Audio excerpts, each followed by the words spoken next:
안녕하십니까. 자, 오늘 217쪽 보세요. 217쪽 이어서 건축사 이어서 하겠습니다. 자, 우리 8번 보시면 건축법령상 건축허가 및 건축신고 등에 대한 설명으로 틀린 거 됐는데 이게 이제 25대 기출입니다. 바닥면적 약 각 80제곱미터인 3층의 건축물을 건축하고자 하는 자는 건축허가 신청 전에 허가권자에게 그 건축의 허용성에 대한 사전 결정을 신청할 수 있다. 사전 결정은요, 건축 허가 전에 허가 신청할 사람이 허가권자에게 신청하는 게 사전 결정이죠. 그래서 지금 바닥 면적이 약 80제곱미터인 3층 이렇게 얘기하는 것은, 그러면 연면적이 240 아닙니까? 240이 된다는 것은 신축할 때는 100 이하가 신고기 때문에 신고 대상이면 사전 결정 대상이 아니거든요. 그래서 허가 대상을 나타내고 있습니다. 그리고 허가권자에게 신청하라는 거 정확히 되어 있습니다. 그 다음에 2번은 연면적 10분의 3을 증축하여 연면적 합계가 10만 제곱미터에 되는 창고를 광역시에서 건축하고자 할 때는 광역시장의 허가를 받아야 된다. 자, 예외적으로 대형 건축물을 건축할 때는 특별시 광역시설은 특별시장 광역시장이 바로 된다고 했는데요. 증축할 때는 10분의 3 이상 증축 맞습니다. 그런데 요거는 창고기 때문에 공장 창고는 대형에서 제외가 되잖아요. 그래서 창고이기 때문에 구청장 허가를 받아라 그래야 되는 겁니다. 그래서 2번이 틀렸고요.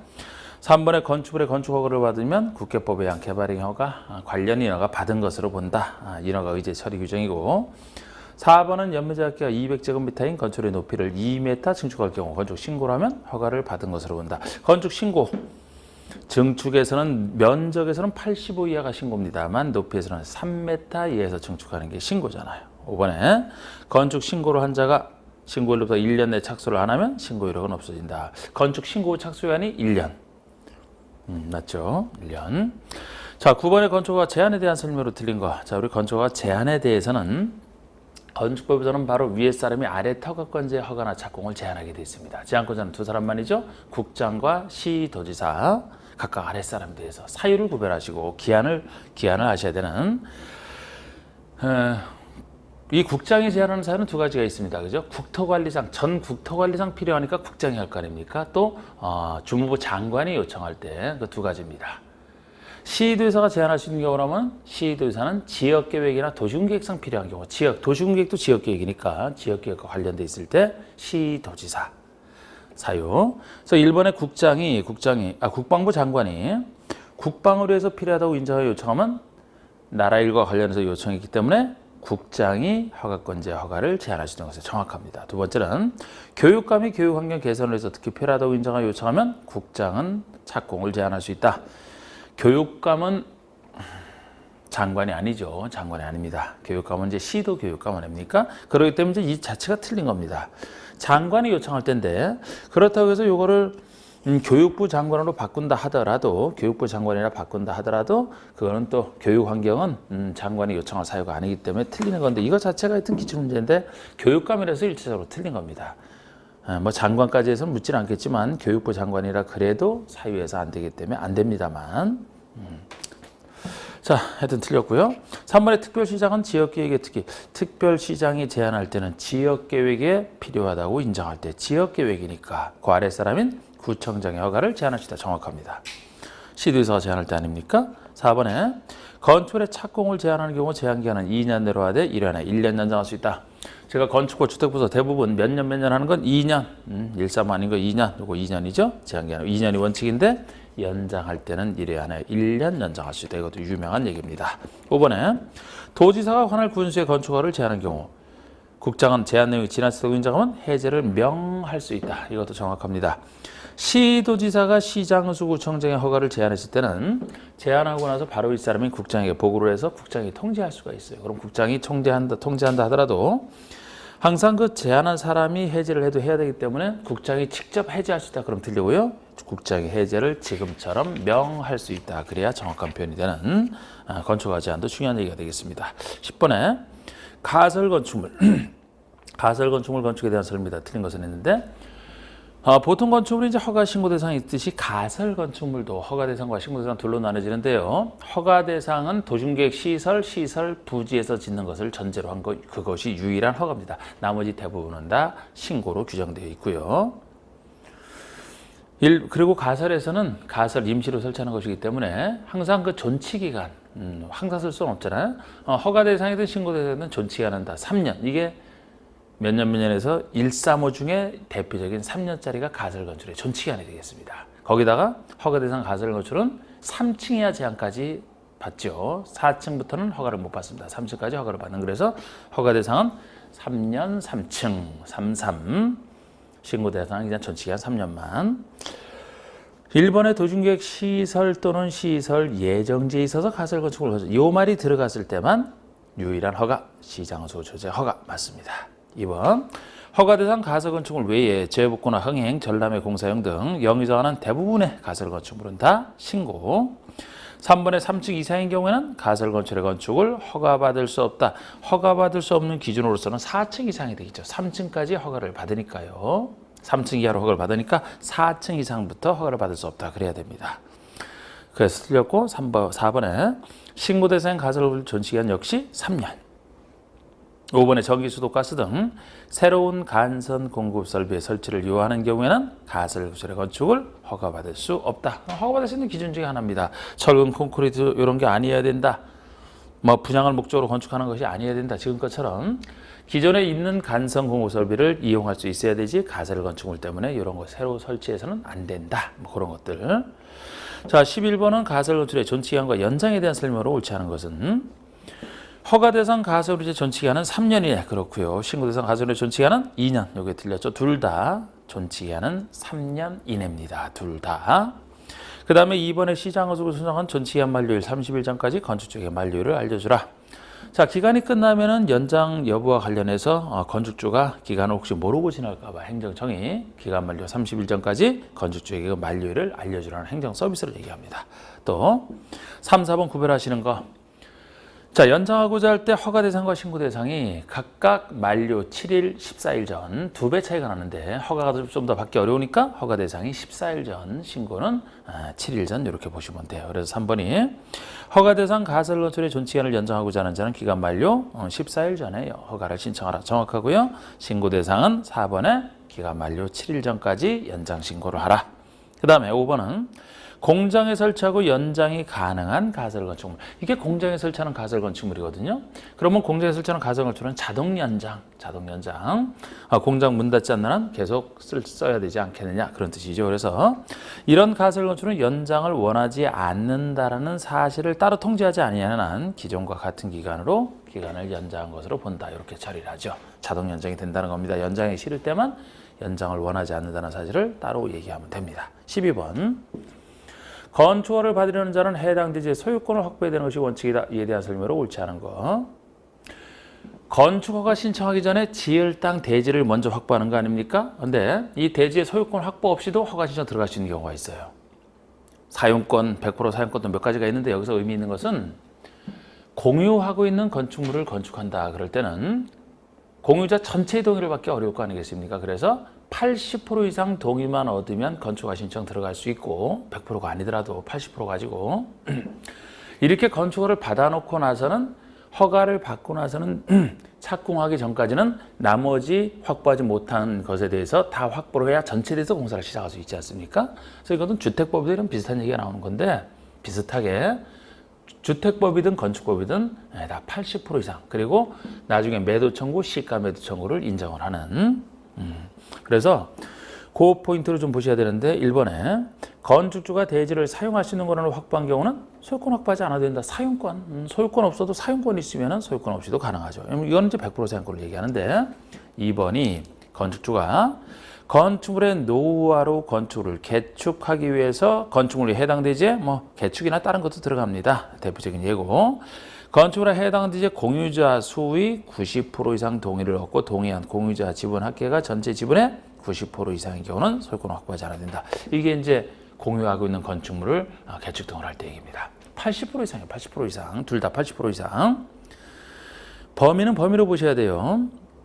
이걸 만약에 90% 동의를 얻고 이상을 빼버리고 90% 동의를 구체적으로 얻었다고 얘기하면 80% 이상에 속하니까 이건 맞는 표현이 되는데 90% 이상이라고 했기 때문에 그러면 80에서부터 89까지는 동의를 받아도 안 된다는 얘기잖아요. 그래서 80% 이상, 80% 이상 그래야 됩니다. 3번에 위 이에 따라 건축허가를 받은 건축주는 허가를 받았어요. 그럼 동의하지 아니한 공유자에게 그 공유 지분을 시가로 매도할 것을 청구할 수 있다. 이렇게 매도 청구, 당신 거 팔아라. 이렇게 해서 전체를 확보해야 공사를 할 수 있으니까.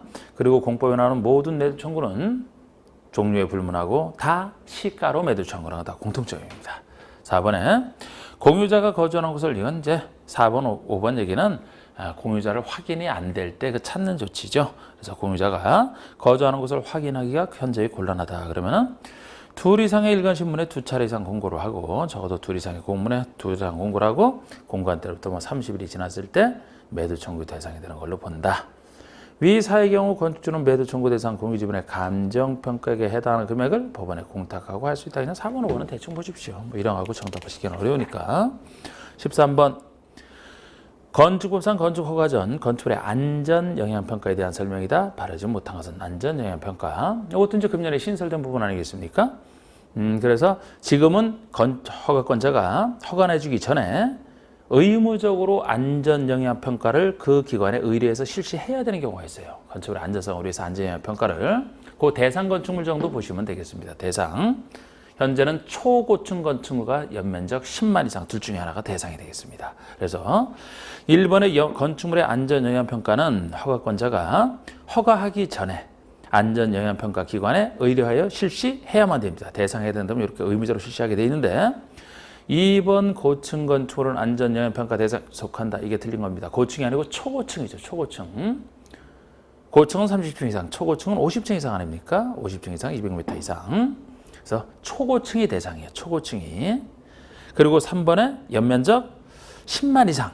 요게 안전평가 대상에 속하는 건 맞습니다. 2번, 3번 좀 잘 보시고. 그런데 3번에서는 괄호 속에 뭐 이걸까지 바꾸긴 뭐 하겠습니다만, 괄호 속에 하나의 대지에 둘 이상의 건축물을 건축할 때는 각각의 건축물 연면적이 10만 이상이 영향평가의 대상 들어간다는 얘기죠. 보통 우리가 연면적을 계산할 때는 하나의 대지에 둘 이상의 건축물이 전부 합친 걸로 계산을 합니다. 합평으로 계산을 합니다만, 지금 여기서는 이제 취지상 하나의 건축물이 면적이 이 정도 클 때 안전영향평가를 해야 된다는 뜻이기 때문에 하나의 대지에 둘 이상의 건축물이 있어도 각각 건축물 연면적으로 10만 이상일 때 안전영향평가를 하라는 그런 취지가 되겠습니다. 그 다음에 4번의 안전영향평가 대상 건축물의 건축주는 허가 신청 시에 제출해야 되는 도서에 안전영향평가 결과를 반영하라. 의뢰받은 자는 평가기관은 의뢰받은 대로 30일 내 허가건자에게 결과를 제출하라. 별 얘기 아니고. 14번에 건축 공사 현장 안전관리 예치금에 대한 설명이다. 옳지 않은 거. 이 공사 현장 안전관리 예치금도 지금까지 한 번 나온 것이니까 그냥 이 정도 보시는데, 우리 건축주가 허가를 받은 건축주가 건축을 중단하게 되면 현장을 안전하게 관리할 책임을 집니다. 그런데 그 책임을 안 질 때 대비해서 현장을 안전하게 관리하기 위한 안전관리 예치금을 부과할 수 있는 이런 장치가 나와 있어요. 대상은 조금 큰 건축물, 1000 이상인 건축물이 대상이 됩니다. 1000 이상. 그리고 부과할 때는 한도가 전체 공사비의 1%가 최대 한도가 돼요. 1000 이상일 때 대상이 되고 부과하더라도 1%가 한도다. 공사 현장 안전 관리하는 거 뭐 펜스 쳐놓고 불 달아놓고 잘 쌓아놓는 거 아니겠습니까? 그러니까 공사비 1%만 해도 충분한. 그래서 1번의 허가권자는 공사 중단 기간이 2년을 경과한 경우는 건축주에게 서면으로 고지한 후에 예치금을 사용하여 미관과 안전관리를 위한 조치를 할 수 있다. 이거는 허가권자가 직접, 행정청이 직접 나서서 안전관리 조치를 직접 하는 경우인데, 이건 이제 건축주가 안 할 때 허가권자가 나서는 경우 아니겠습니까? 그래서 공사 중단 기간이 2년을 경과한 경우에는 건축주에게 서면으로 고지한 허가권자가 안전 조치를 할 수 있다는 겁니다. 이것도 역시 숫자 몇 년 하고 그냥 2년으로 보시면 돼요. 건축과 주택법에서 대부분 몇 년 한 건 2년. 2년이 아닌 135. 여기서 아예 또 한번 말씀드리면은, 자, 우리 1년 135 중에서 1년이 제일 많이 나온 1년이 건축 신고 착수가 1년이 되겠습니다. 그 유명한 건축 신고 착수 1년인데, 아직까지 나오지는 않았지만 거기다 추가로 더 정확히 하면 좋지 않습니까? 또 하나는 1년짜리는 나중에 이제 우리 빈집 정비에서 빈집 개념이 1년 동안 아무도 사용하지 않은 걸 빈집이라고 합니다. 그게 빈집 개념이 1년 동안 사용 안 했을 때, 또 나중에 주택법에서 투기과열지구가 지정되면 그 투기과열지구에 계속 그 투기관리지구를 유지할지 여부를 검토하는 거 이거 1년마다 재검토하게 돼 있어요. 투기관리지구 유지, 계속 유지, 재검토. 이게 1년이 되겠습니다. 그 1년 3가지밖에 없어요. 그중에서 착수 1년이 제일 많이 나왔다는 얘기고 그 다음에 3년이 아까 가설구조의 존치기한 이게 유명한 3년이죠. 많이 나왔던 또 하나의 3년이 나중에 주택법에서 주택 상환사채 상환기간이 3년을 초과할 수 없어요. 주택 상환사채의 상환기간이 3년 초과할 수 없다. 거기 3년 2가지가 나옵니다. 그리고 5년은 사업계획 승인 후 착수. 큰 사업하는 주택보상 사업 승인 후 착수는 워낙 큰 큰 건축물이니까 5년 내 착수하라. 물론 5년 착수도 특별건축구역에서 해제라고 해서 5년 하나 있습니다만 특별건축구역에 대한 것은 너무 내용은 많고 시험에는 한 번 탁 나온 적이 불과하기 때문에 그거는 뭐 보실 분만 보셔도 되겠습니다. 그래서 그 정도 제가 얘기한 그 정도고 135 빼고 몇십 년 하는 것 말고 뭐 20년, 30년, 40년짜리 말고 몇 년 하는 것은 건축과 주택법에서 그 제가 방금 얘기한 거 그거 빼놓고 나머지가 2년 그럼 다 활용할 수가 있어요. 지금 이것도 그래서 나머지 2년 속하지 않습니까? 이번에 허가권자는 착공신고를 하는 건축주에게 건축공사 현장 안전관리 예치금을 예치하게 할 수 있다. 보통 보증금은 못 믿을 때 부과하는 예치할 수 있다. 임의적이죠. 착공신고 시에 착공신고 건축주에게 이때 예치하게 할 수 있습니다. 3번에 건축주가 토지주택공사나 지방공사인 경우 예치금 부과 대상이 아니다. 항상 보증금의 성격은 확실히 믿는 자에게는 부과를 안 합니다. 각종 공공기관이죠. 공공기관이 대상이라면 그 자에게는 예치금 부과 어디서도 안 합니다. 4번에 연면적이 5천 이상으로서 지자체 조례로 정하는 건축물이 부과 대상이다.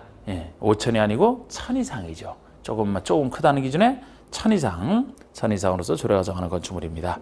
이것도 가로 속에 주택도시보증공사가 분양보증을 한 것이면 제외. 보증한 사람이 책임지면 되니까 제외. 이때 부과할 수 있는 최대치는 공사비의 1%가 최대치입니다. 그렇습니다. 자, 15번에 감리자 지정에 대한 설명이 틀린 거 되는데 우리 건축상 감리자는 건축주가 감리자를 지정하는 게 원칙인데 올해부터 행정처인 허가권자가 직접 지정하는 예외 2가지가 생겨났어요. 그 구별하셔야 돼요. 원칙은 건축주, 그러나 허가권자가 하는 거 2개. 미리 말씀드리면 우리 허가권자가 지정하는 경우는 2가지가 건축주가 직접 시공하는 소규모 건축물이 되겠습니다. 건축주가 직접 시공하는 보통 건축주가 시공자를 선정을 해서 내 건축물 지어달라 이렇게 부탁하지 않습니까? 건설회사를 시공자를 선정해서.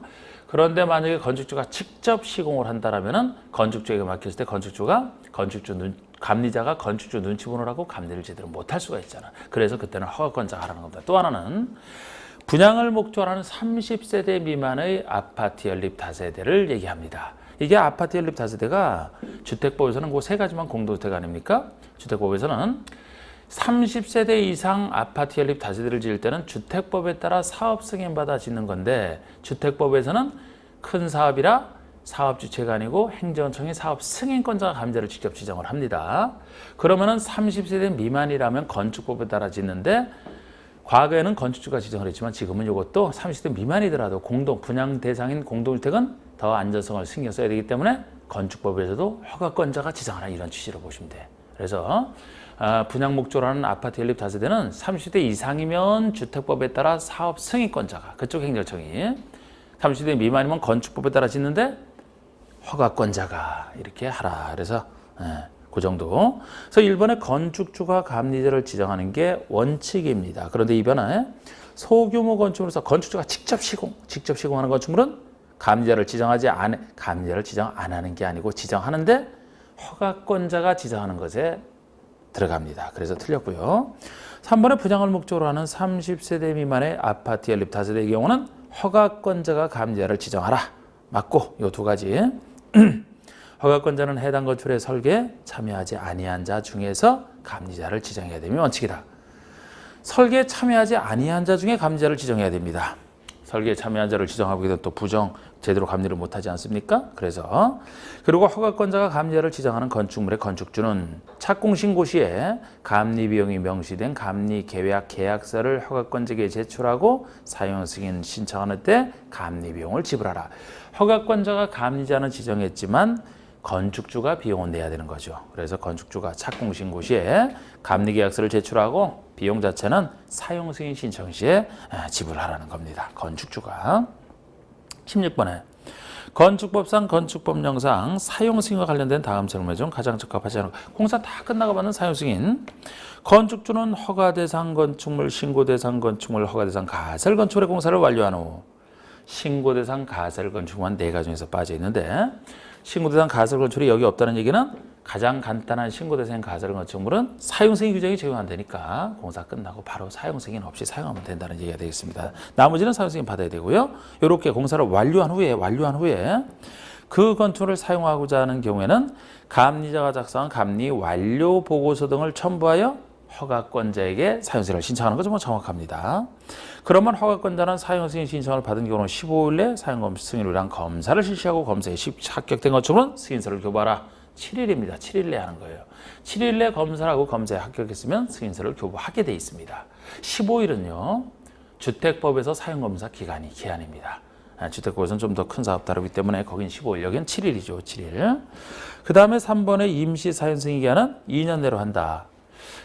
전체에 대해서 받는 게 사용검사인데요. 사용승인인데 완료된 부분을 먼저 쓰고자 할 때는 임시 사용승인 신청할 수 있는데 거기서 임시는 역시 2년이 한도가 되는 겁니다. 왜? 건축과 주택법에서 아까 135 아닌 거 다 2년 그랬잖아요. 135 따로 기억하시고 2년 내로 한다.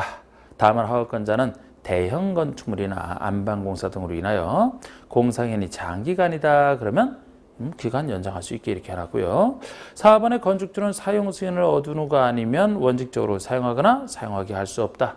사용승인 받고 써라. 뭐 그런 원칙 아니겠습니까? 그런데 다만 허가권자가 위 이해 규정에 의한 기간 내에 아까 7일 내에 승인서를 교부하지 아니하거나 임시로 사용승인을 한 경우는 그러하지 아니하다. 사용승인 없이 쓸 수 있는 경우죠. 아까 7일 내에 합격했으면 승인서를 교부하라고 했는데 그때까지 교부를 안 했다. 허가권자 잘못이죠. 아니면 임시 사용승인 받았다면 임시 사용승인 받은 기간에는 쓸 수 있으니까 사용승인 없이 쓸 수 있는 경우가 되겠습니다. 17번에 건축을 받은 건축물의 철거 등에 대한 설명으로 틀린 것인데 작년 문제네요. 건축물 소유자가 건축물을 철거하려면 특별시장, 광역시장, 자치도지사, 시장군수에게 신고하라. 특별시장, 광역시장에 들어가서 틀려서 지금 이 지문은 철거하기 전에 누구에게 신고하느냐 지금 누구에게를 물었으니까 그걸 살펴봐야 되는데 특별시장, 광역시장이 이렇게 한가한 사람 아니잖아요. 제가 건축법에서는 개별적인 허가들 대부분 시장군수, 구청장이 하죠. 자치시, 자치도 포함해서.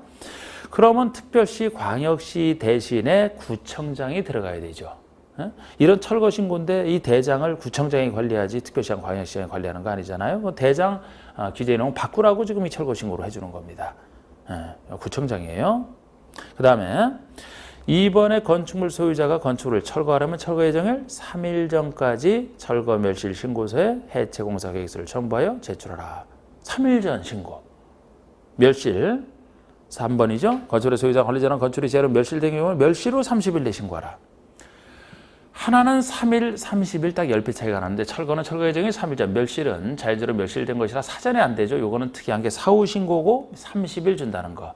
멸실됐으니까 이제 정신 수습할 시간을 조금 좀 오래 준다 이렇게 생각을 해서 요게 30일도 특이하고 사후 신고도 특이한 겁니다. 정확합니다. 둘 다. 4번에 성면이 함유된 건축을 철거할 때는 성면을 먼저 제거 처리한 후 건축물 철거. 상식선에서 보시면 돼요. 성면이 얼마나 폐해 위험합니까? 그래서 먼저 제거 처리한 후에 철거하라는 겁니다. 그 다음에 건축물 철거 멸실 신고서를 제출받은 특별자치도지사는 철거 멸실 여부를 확인한 후에 대장에 그 내용을 말소하라 이렇게 돼 있습니다. 당연한 얘기죠. 그 다음에 이제 강론 파트 들어갑니다. 대지도로 관계해서. 건축상 도로에 대한 설명이 틀린 거 우리 건축상 도로 개념 별도로 있죠. 보행과 자동차 통행이 가능한 너비 4m 이상 도로. 둘 다 가능한 걸 전제로 해서 너비 4m 이게 원칙이죠. 차는 교차돼야 되니까 4m. 기존 도로를 말하므로 예정 도로는 도로가 아니다.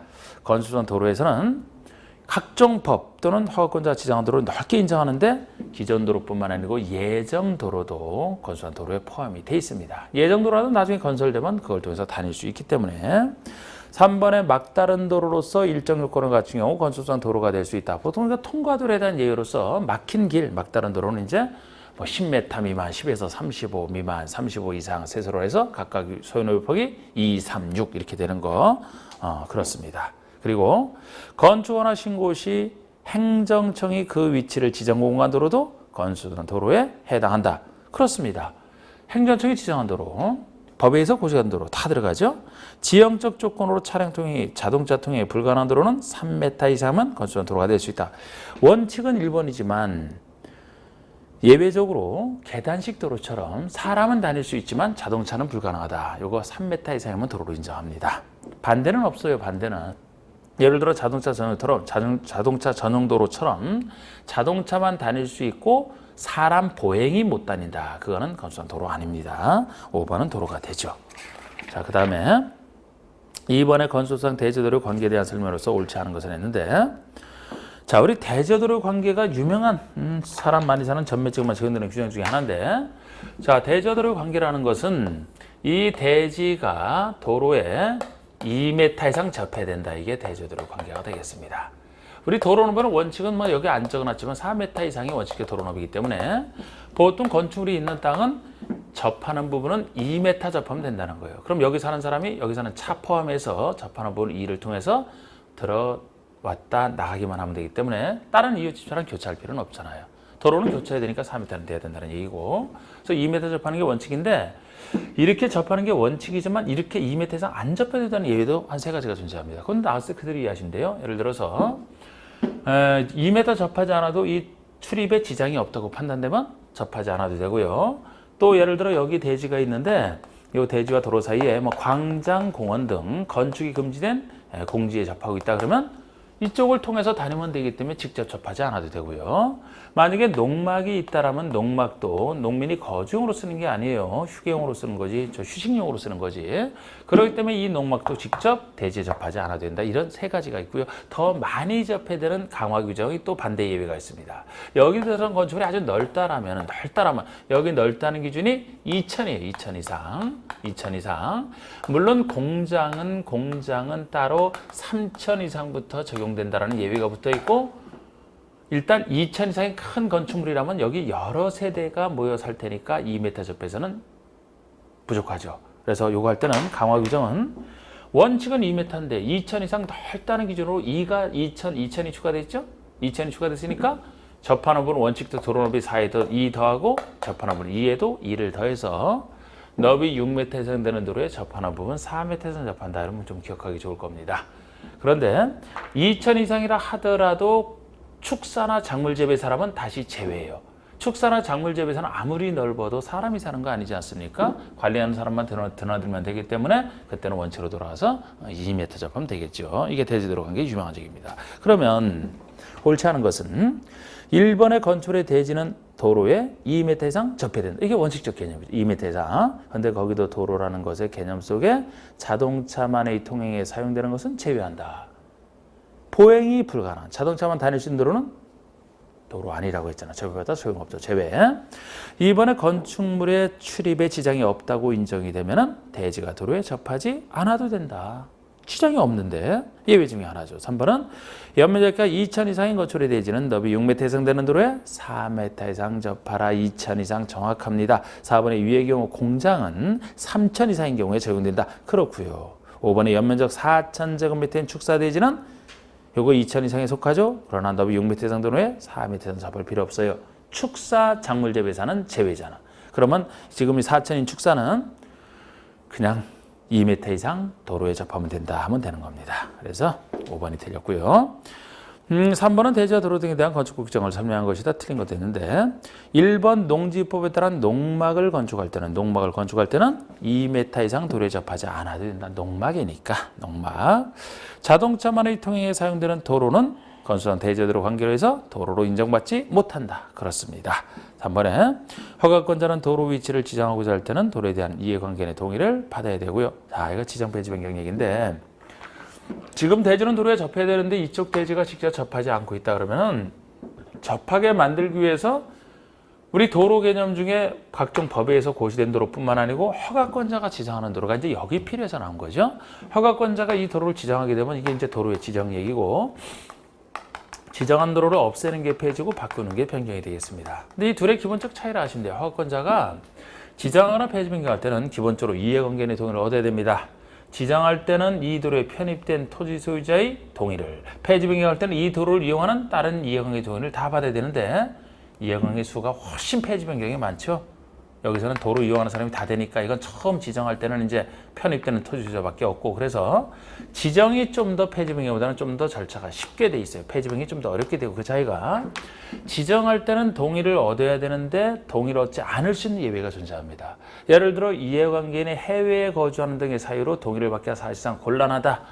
아니면 주민이 장기간 통행도로 이용하는 사실상의 통로가 있다면 그 통로에 대한 주인은 그 주민들이 쓰는 것을 묵인했다는 얘기가 되니까 그 두 가지 경우에는 동의 없이도 건축인의 심의만으로 지정할 수 있는데 폐지 변경은 그런 얘기가 없다는 게 차이점이에요. 그래서 더 이게 까다로운 거지. 폐지 변경이라면 언제나 동의를 받아야만 됩니다. 만약에 도로에 편입된 토지 소유자가 폐지 변경을 요청하더라도 다른 이해관계 등을 받아야만 됩니다. 그 차이점 간단하게. 그럼 3번에 허가권자는 도로 위치를 지정할 때예요. 지금 이건 지정 공고하고자 할 때는 해당 도로에 대한 이해관계 등을 얻어야 되는 게 원칙인데 위 3의 경우 주민이 장기간 통행도로 이용하는 사실상의 통로로서 조례로 정하는 것이 있다.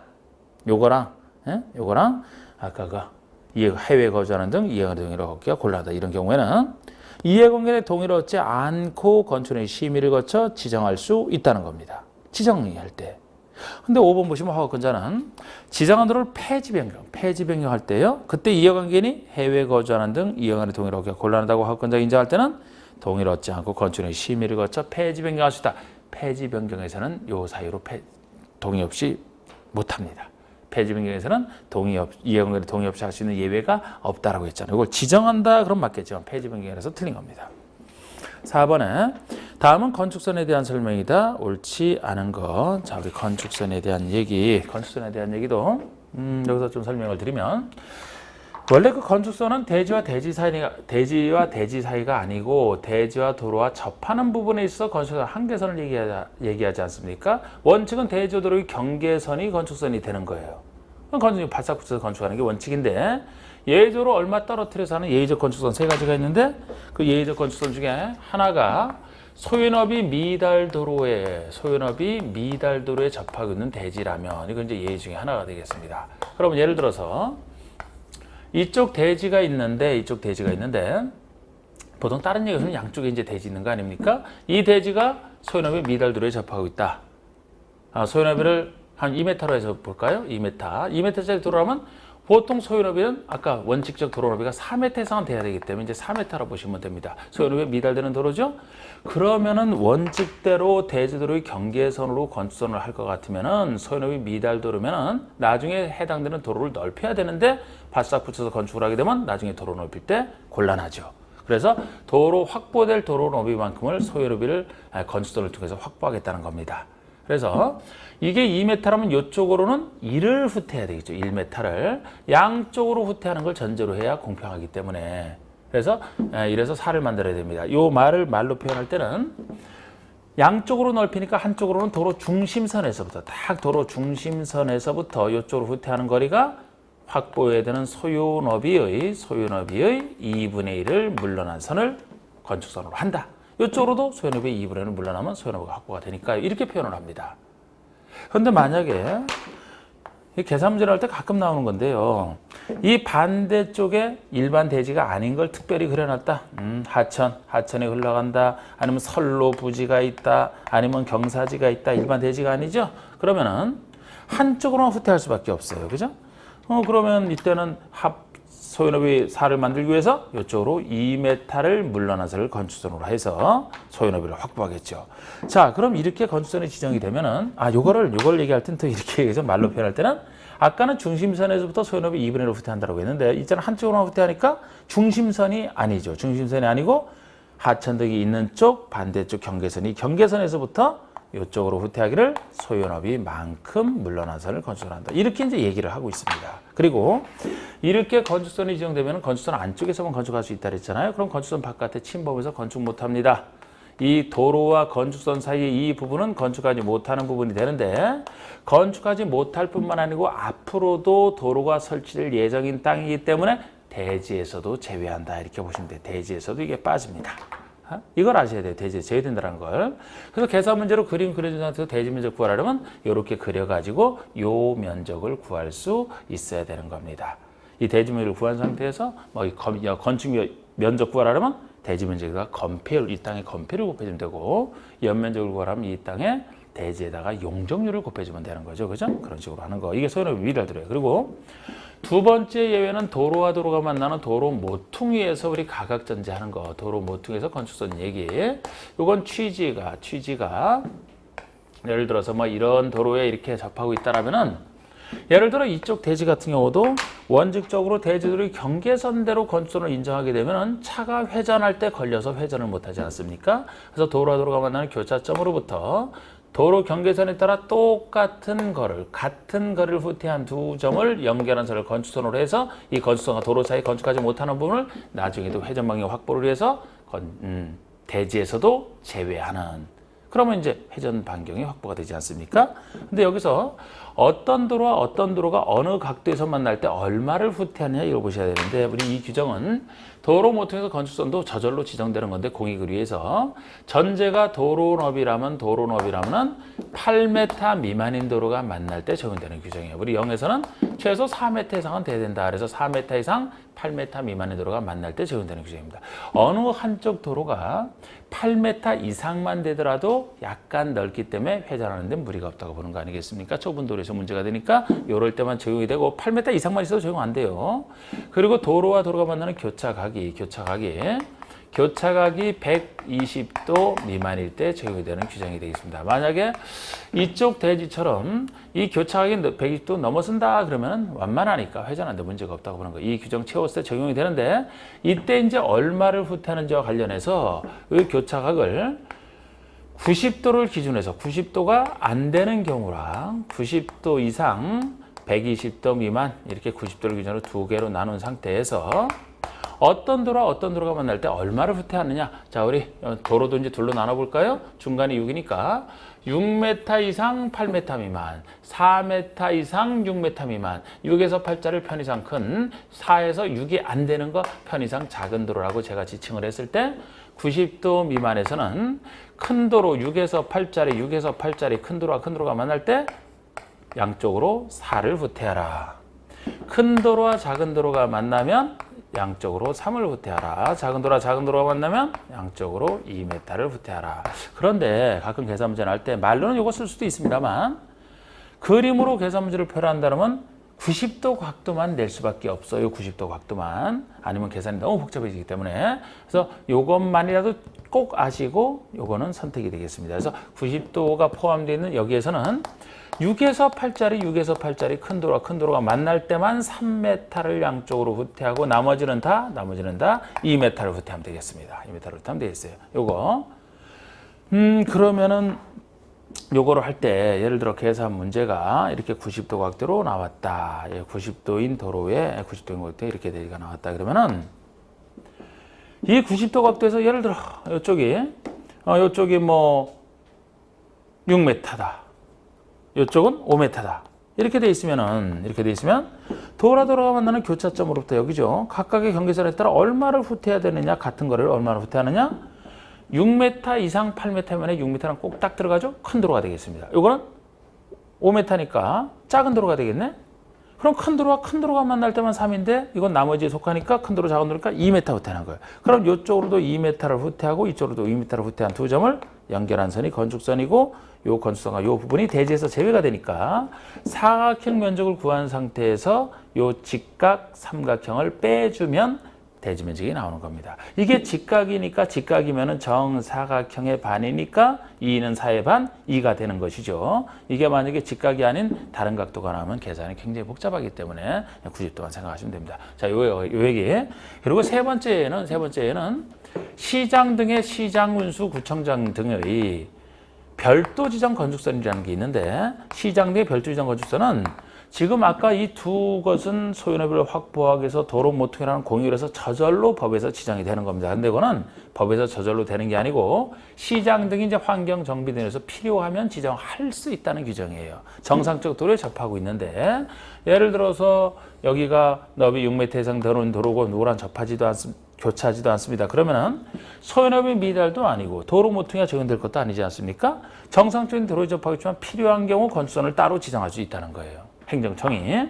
그 대신 이 규정은요 반드시 다른 곳은 안 되고 도시 지역에서만 가능하고요. 도시지역에서만 가능하고 필요한 경우 4m 내에서만 지정할 수 있어요. 건축선을.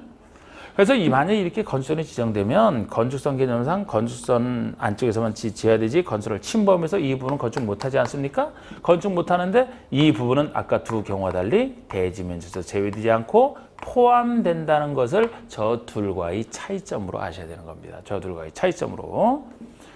여긴 나중에 소유업이 미달일 일도 아니니까 도로가 확보될 것도 아니고 도로 모퉁이 회전 반경을 생각할 것도 아니지 않습니까? 편의상 못 지게 하는 거예요. 그러니까 제외할 필요는 없다는 얘기인데 결국 그럼 대지 면적을 이렇게 그려진 상태에서 대지 면적 구하려면 이게 시장 등이 정한 건축선이라고 하면은 대지 면적은 그대로 이 크기가 되는 겁니다. 그대로 이 크기가 되고 단지 건축선 안쪽에서만 건축 면적을 지으라는 겁니다. 이렇게 세 가지예요. 그리고 이 건축선이 이렇게 지정이 되어 있으면 아까 건축선의 수직면을 침범하지 못한다 그랬죠? 건축이나 담장이 수직면을 침범해서는 안 돼. 넘어서는 안 돼. 그런데 지하는 넘어도 됩니다. 이것도 여러분 내서 지하는 넘어도 지하로 사람 다니는 건 아니기 때문에. 그리고 이 건물이 있는데 출입구나 창문을 여닫이식으로 설치한다. 열었다가 닫아 이렇게 여닫이식으로 설치한다면 도로면부터 육교 높이, 도로면부터 높이 4.m 이하에서는 그 수직면을 넘는 구조로 해서는 안 돼요. 괜히 넘는 구조로 했다가 와서 부딪히니까 4.m 넘어서는 와서 부딪힐 차나 사람이 없죠? 넘어도 됩니다. 출입구나 창문.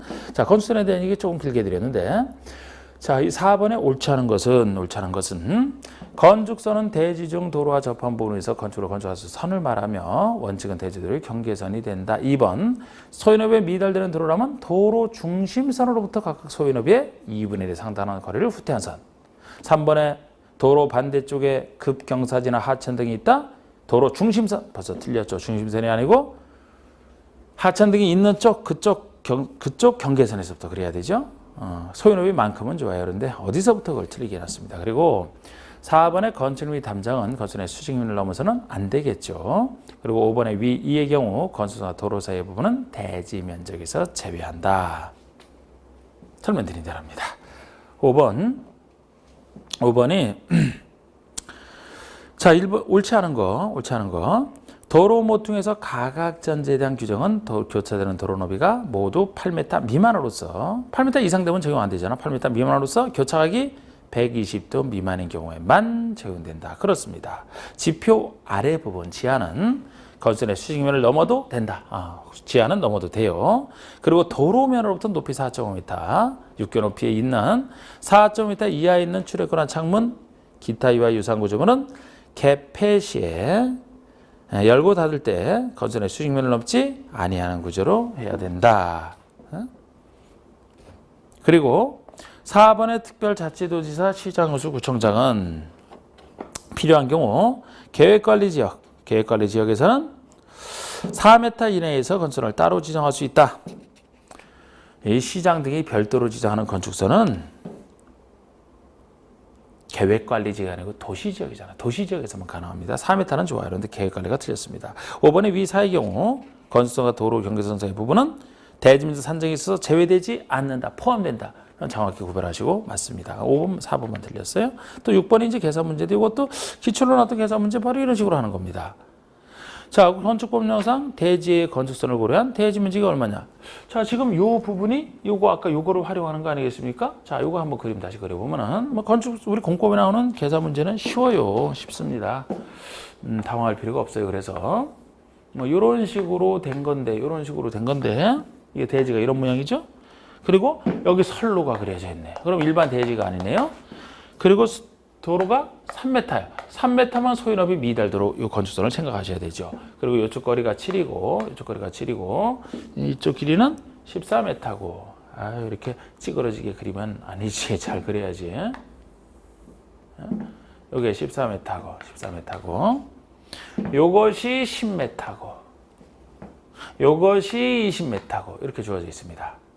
그러면은 대지 면적은 자, 소유업이 미달도로니까 이쪽으로 얼마를 후퇴하느냐?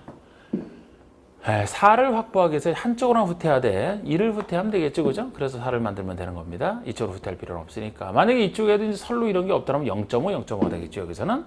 어쨌든 2를 그려놓고 이것이 대지 면적 제외된다니까 이 대지 면적을 구하면 되겠습니다. 그러면은 요거는 이제 이렇게 나눠서 보면 되겠죠? 그럼 요쪽 사각형, 요쪽 사각형은 여기가 이제 6이 되지 않습니까? 가로가 6m고 세로가 10이니까 6 곱하기 10, 60. 이쪽의 면적은 여기가 14니까 여기가 7이 되죠? 그럼 여기는 7이 됩니다. 7이 되죠? 이걸 통해서 알 수 있죠? 7m. 여기는 20이니까 20 곱하기 7, 140제곱미터. 더하니까 200. 이렇게 간단하게 나오는. 그 다음에 7번이 다음의 조건에서 토지 소유자가 최대한 건축할 수 있는 건축의 대지 면적은 얼마냐.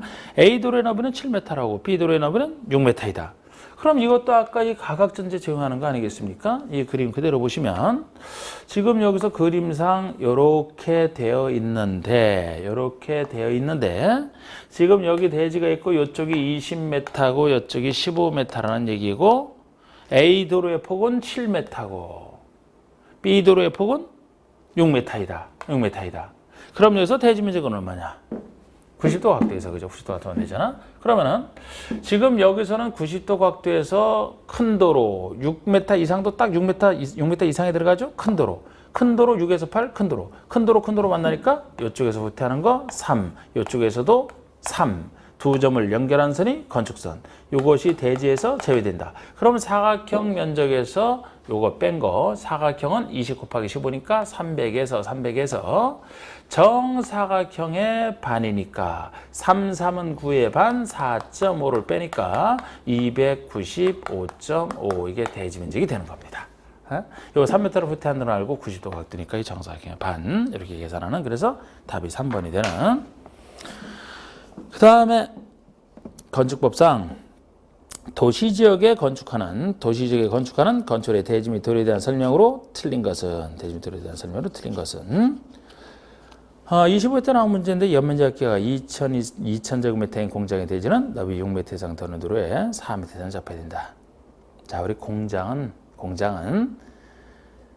이게 너비 6m 이상 되는 도로에 4m 이상 넓게 접하려면 2,000이 아니고 3,000 이상이잖아. 3,000 이상. 보통 것처럼 아까 2,000 이상인데 공장은 3,000 이상이죠. 그러니까 이건 2,000제곱미터는 3,000 이상이 아니기 때문에 이렇게 접할 필요가 없이 그냥 원체로 돌아가서 2m 접하면 되는 겁니다. 그래서 그냥 1번이 틀렸고 아마 나머지는 아까 설명드린 것에 속하니까 그냥 정답 아니고 보여드렸고.